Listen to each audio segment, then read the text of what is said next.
नमस्कार, आप देख रहे हैं सत्य हिंदी का शाम 6 बजे का बुलेटिन और मैं हूं आपके साथ कृति सिंह। राम मंदिर दान विवाद में चंपत राय के इस्तीफे को कांग्रेस ने बीजेपी आरएसएस का नाटक बताया है।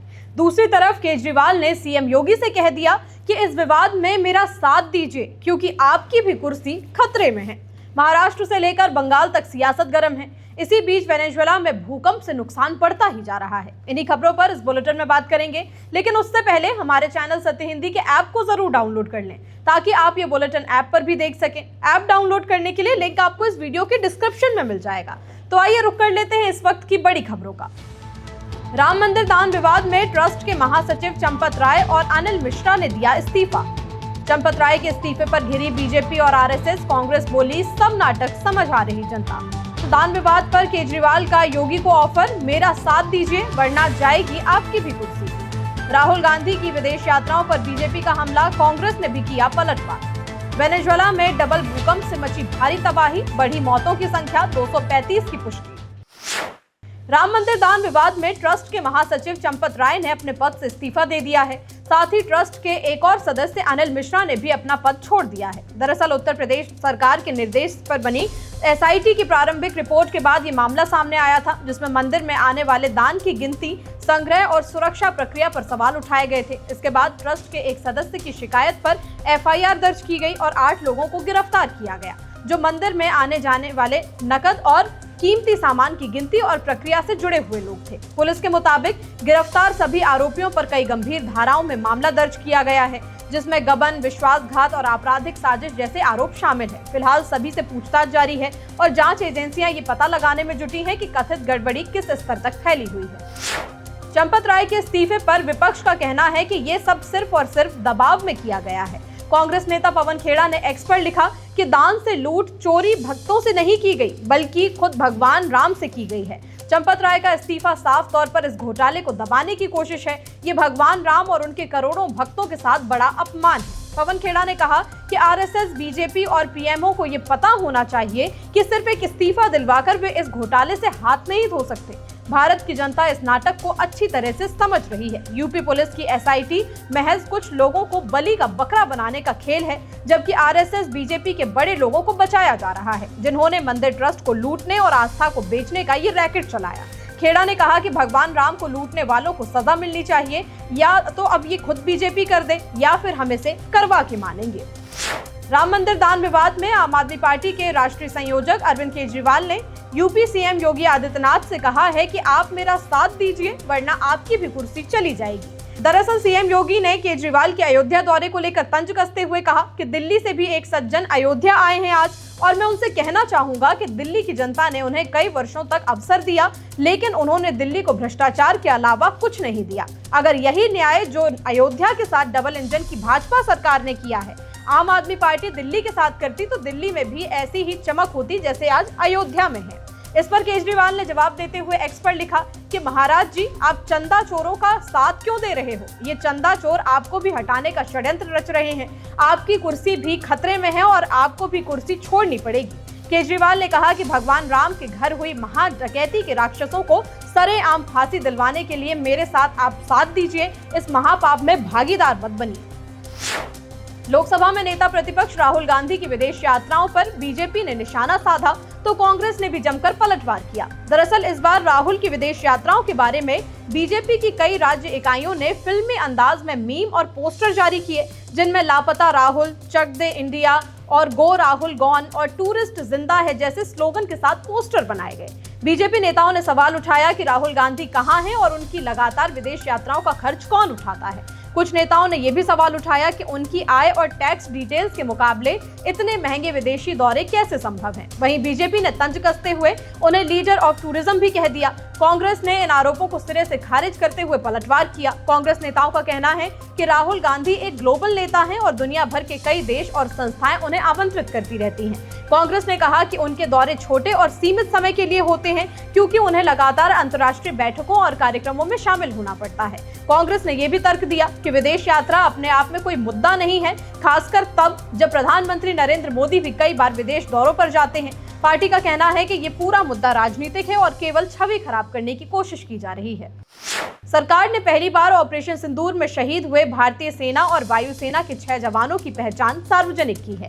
अब इन शहीदों के नाम राष्ट्रीय युद्ध स्मारक की रोल ऑफ ऑनर में शामिल किए गए हैं। सरकार द्वारा जारी सूची के अनुसार शहीदों में सेना और वायुसेना के अधिकारी और जवान शामिल हैं, जिनके नाम स्मारक की दीवार पर 2025 सेक्शन में दर्ज किए गए हैं। इनमें सूबेदार मेजर पवन कुमार, राइफलमैन सुनील कुमार, लांस नायक दिनेश कुमार, एविएशन टेक्नीशियन मुरली नायक, हवलदार सुनील कुमार और सार्जेंट सुरेंद्र कुमार शामिल हैं। राष्ट्रीय युद्ध स्मारक पर इन नामों का दर्ज होना इस बात की पहली आधिकारिक पुष्टि मानी जा रही है कि मई 2025 में पाकिस्तान के साथ 4 दिन चले सैन्य संघर्ष में भारत को भी क्षति पहुंची थी। अब तक सरकार ने इन जवानों की पहचान सार्वजनिक नहीं की थी। हालांकि इस ऑपरेशन को लेकर कई तरह की रिपोर्ट और अटकलें सामने आती रही थी। बुलेटिन में आगे अभी और भी खबरें हैं। प्रधान को जन्मदिन बधाई देने पर पीएम पर भड़का विपक्ष। संजय राउत पर एनसीडब्ल्यू में शिकायत, शिवसेना में बढ़ा विवाद। पश्चिम बंगाल में सीएम शुभेंदु ने किया यूसीसी लागू करने का ऐलान। वेनेजुएला में भूकंप से भारी तबाही, 235 लोगों की मौत की पुष्टि। पेपर लीक और शिक्षा व्यवस्था में गड़बड़ियों के आरोप में जहां एक तरफ केंद्रीय शिक्षा मंत्री धर्मेंद्र प्रधान के इस्तीफे की मांग की जा रही है, वहीं दूसरी तरफ पीएम मोदी उन्हें जन्मदिन की बधाइयां दे रहे हैं और उनकी तारीफ कर रहे हैं। इसी पर पूरे विपक्ष का गुस्सा फूट पड़ा है। इस पर टीएमसी सांसद साकेत गोखले ने कहा कि अगली बार जब पीएम परीक्षा पे चर्चा जैसी दिखावटी कार्यक्रम करें तो ये बात याद रखना, नीट और सीबीएसई परीक्षा घोटालों की वजह से जिन मासूम छात्रों की जान गई, उन पर दुख जताने की बजाय ये व्यक्ति उसी मंत्री की तारीफ कर रहा है और उसका बचाव कर रहा है जो इसके लिए जिम्मेदार माना जा रहा है। इससे लगता है कि परीक्षा घोटाले सिर्फ धर्मेंद्र प्रधान तक सीमित नहीं है, बल्कि मामला पीएमओ तक पहुंच गया है। कांग्रेस नेता पवन खेड़ा ने प्रधान पर तंज कसते हुए उन सभी दिवंगत नीट छात्रों की तरफ से जन्मदिन की बधाइयां दी जिन्होंने पेपर लीक के बाद आत्महत्या कर ली।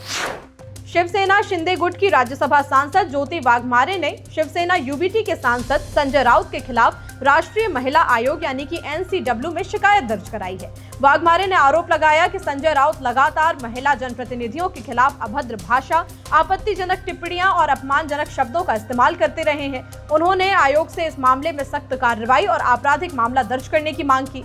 अपनी शिकायत में ज्योति वाघमारे ने कहा कि पिछले कई वर्षों से संजय राउत के बयानों और व्यवहार से महाराष्ट्र की राजनीतिक संस्कृति को नुकसान पहुंच रहा है। उन्होंने आरोप लगाया कि इस तरह की टिप्पणियां न सिर्फ महिलाओं का अपमान है, बल्कि सार्वजनिक जीवन में गलत संदेश भी देती हैं। इसी कारण उन्होंने एनसीडब्ल्यू से तत्काल संज्ञान लेकर कानूनी कार्रवाई शुरू करने की अपील की।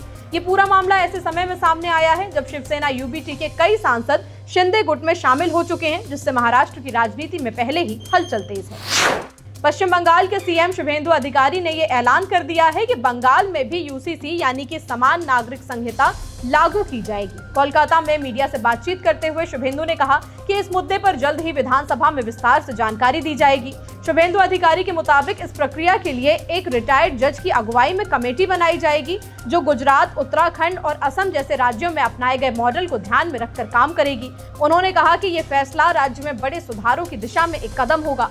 इसी दौरान उन्होंने पिछली सरकार पर भी हमला बोला और कहा कि पहले की सरकार का फोकस भ्रष्टाचार और परिवारवाद पर था, जबकि उनकी सरकार राज्य को विकास और सांस्कृतिक विरासत से जोड़ने का काम करेगी। उन्होंने रविंद्रनाथ टैगोर और बंकिम चंद्र जैसी हस्तियों की विरासत को मजबूत करने की भी बात कही। वेनेजुएला में आए शक्तिशाली भूकंप ने भारी तबाही मचा दी है। स्थानीय समय के अनुसार बुधवार शाम आए 7.2 और 7.5 तीव्रता के 2 बड़े झटकों ने कई शहरों को हिलाकर रख दिया। अब तक इस आपदा में कम से कम 235 लोगों की मौत की पुष्टि हो चुकी है, जबकि लगभग 4,500 से ज्यादा लोग घायल बताए जा रहे हैं। मलबे में अभी भी कई लोगों के फंसे होने की आशंका है, जहां से मदद की पुकारें भी सुनाई दे रही हैं। सबसे ज्यादा नुकसान राजधानी काराकास और लागवेरा में हुआ है, जहां कई इमारतें या तो ढह गईं या बुरी तरह क्षतिग्रस्त हो गई हैं। एक 10 मंजिला होटल पूरी तरह से मलबे में बदल गया, जिससे हालात और ज्यादा गंभीर हो गए। स्थानीय प्रशासन के अनुसार करीब 250 इमारतें या तो गिर गई हैं या तो असुरक्षित हो चुकी हैं। घटनास्थल पर राहत और बचाव दल लगातार मलबा हटाने और लोगों को सुरक्षित निकालने में जुटे हुए हैं। कई जगहों पर लोग अपने परिजनों को खोजते हुए नजर आ रहे हैं और माहौल बहुत ही ज्यादा दर्दनाक बना हुआ है। सरकार ने राहत कार्य तेज कर दिए हैं, लेकिन बड़े पैमाने पर नुकसान के कारण हालात काबू में आने में समय लग सकता है। इटली की प्रधानमंत्री जॉर्जिया मेलोनी ने नाटो महासचिव मार्क रूटे के उस बयान पर कड़ी आपत्ति जताई जिसमें उन्होंने कहा था कि ईरान संघर्ष के दौरान इटली ने अमेरिकी सैन्य विमानों को अपने सैन्य ठिकानों का इस्तेमाल करने की अनुमति दी थी और ईरान युद्ध में अहम भूमिका निभाई थी। मेलोनी ने कहा कि इस बयान से ऐसा लगता है कि जैसे इटली ने ईरान पर हमले में सीधा हिस्सा लिया हो। मेलोनी ने साफ कहा कि इटली ने ईरान के खिलाफ किसी भी सैन्य कार्रवाई में कभी भी हिस्सा नहीं लिया। उन्होंने कहा कि उनके देश ने न केवल पहले से मौजूद विपक्षीय समझौतों के तहत अमेरिकी ठिकानों पर तकनीकी और लॉजिस्टिक सहायता की अनुमति दी थी और इसके अलावा कोई भी हमला नहीं किया गया था। उनके मुताबिक नाटो प्रमुख ने अलग अलग तरह की गतिविधियों को एक साथ जोड़कर पेश कर दिया जिससे भ्रम पैदा हुआ। मेलोनी ने यह भी कहा कि अगर इटली वास्तव में ईरान के खिलाफ युद्ध में शामिल होता तो अमेरिकी राष्ट्रपति डोनाल्ड ट्रंप बार बार इटली की आलोचना नहीं कर रहे होते। दरअसल मेलोनी का ये बयान ईरान की आपत्ति के बाद आया है जिसमें ईरान ने कहा था कि नाटो प्रमुख के बयान से ये साफ है कि इटली भी हमारे खिलाफ युद्ध में शामिल था, इसलिए इटली पर भी कार्रवाई होनी चाहिए। अब मेलोनी ने पूरा मामला साफ कर दिया है। फिलहाल इस बुलेटिन में इतना ही। रात 8 बजे फिर होगी मुलाकात नई खबरों के साथ। तब तक के लिए नमस्कार।